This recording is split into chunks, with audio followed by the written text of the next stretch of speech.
So, Ashley, we're at the intersection. It's Dick Flynn and 28132. There is destruction. I do want to show you. So, if you look down, this here is 132. You can see in the distance there the tree line. Some of those trees totally knocked down. Of course, officers actually have the road down. This area where we're standing, we're just feet away from that fire station where that tornado did come down. So, there's a lot of downed trees. There's a lot of debris. Let's turn here just a little bit. If you look on the hill, this structure, it looks like a house.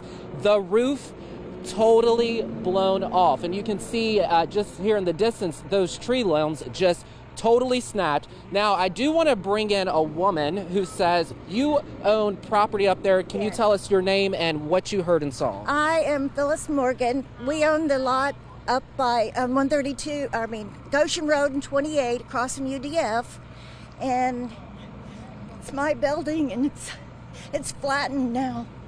And I built that building, and I've worked there for 50 plus years, and it's really hard. I can't even get up there right now. I know something like this is very devastating. I want to say I'm so sorry. About that. Did you hear anything? A lot of people say when tornadoes come through, it's pretty loud like a horn. Did you hear anything? No, we live on Smith Road. We don't live right here, and so I didn't hear anything. I just got phone calls galore and pictures and all that stuff, and I'm just trying to get there now, and I can't because the gas leaks. And one more question. There was no one inside? No, thank God. There was nobody inside.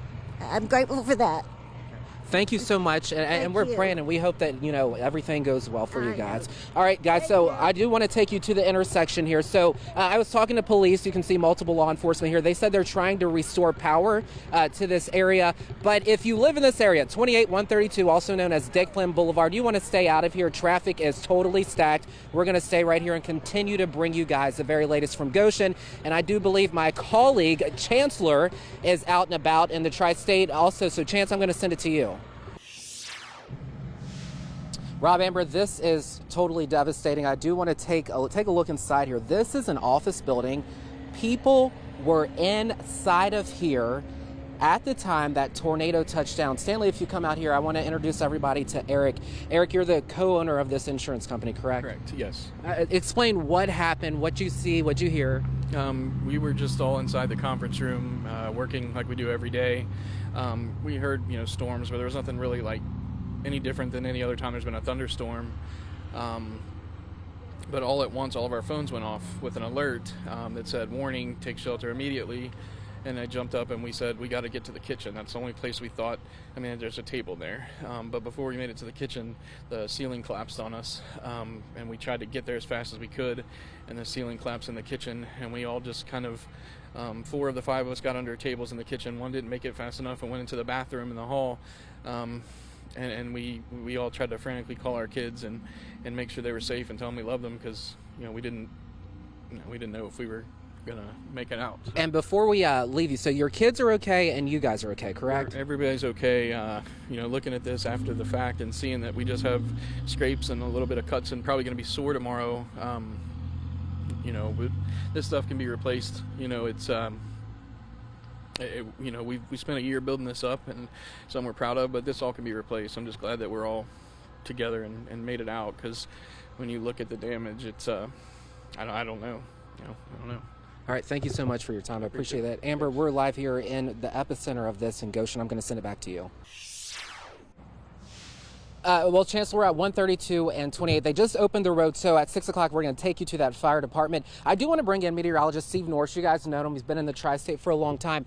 When you're looking at the damage here, there is a clear line of where this thing touched down. Yeah, there's a clear path. Actually, the tornado came across 28, Highway 28. The trees are snapped off about halfway up, came through the Kroger parking lot, took the sign out, and then, of course, hit the Allstate insurance company. And we might take a look at the roof is actually up there in the trees, quite a distance from the Allstate building there. And yeah, quite a lot of damage in this area. I talked to a woman who was injured as well in the Kroger parking lot. She was sitting in her car. A Papa John's sign blew into the passenger compartment, shattered the glass, and she has several cuts. Let's talk about, there's a lot of, like, just looking at structures here. They're kind of leaning, that kind of thing. This thing is far from over when we talk about recovery and that kind of thing, right? Yeah, it's definitely going to take some time. The National Weather Service will come out tomorrow. They'll do what is typically a damage survey, and they will assess what rating this particular tornado was, whether it was an EF1, at least that, maybe even an EF2, something like that. So we'll see. They'll get out here tomorrow, but it was a radar-confirmed tornado, meaning we saw debris on the radar, a very strong velocity signature on the radar. There was no doubt about it. And then looking at this tornado damage, that it was indeed a tornado. So we'll find that out. And then my last question for you. So where you said you weren't in this immediate area, but as soon as you saw all this happen, you came right down here. Yeah, I don't live far from here. I'm in Loveland there, and of course this is in northern Clermont County, Goshen Township, and so it wasn't far away, but traffic was slow. I actually walked a mile to get just to this location of the Kroger because the traffic was completely stopped there on Highway 28. So yeah, I don't live too far from here. All right, thank you so much for your time. Folks, if you were with us about 15 minutes ago, this is an Allstate insurance building. Roof ripped off. We actually talked to one of the owners about 15 minutes ago. He was inside with a group of people. They all are safe, but you can see, I mean, walls totally down, all that kind of stuff. So stay with us because at 6 o'clock, we're going to take a hike here and go up to the fire department where that tornado did touch down. Amber, I'm going to send it back to you.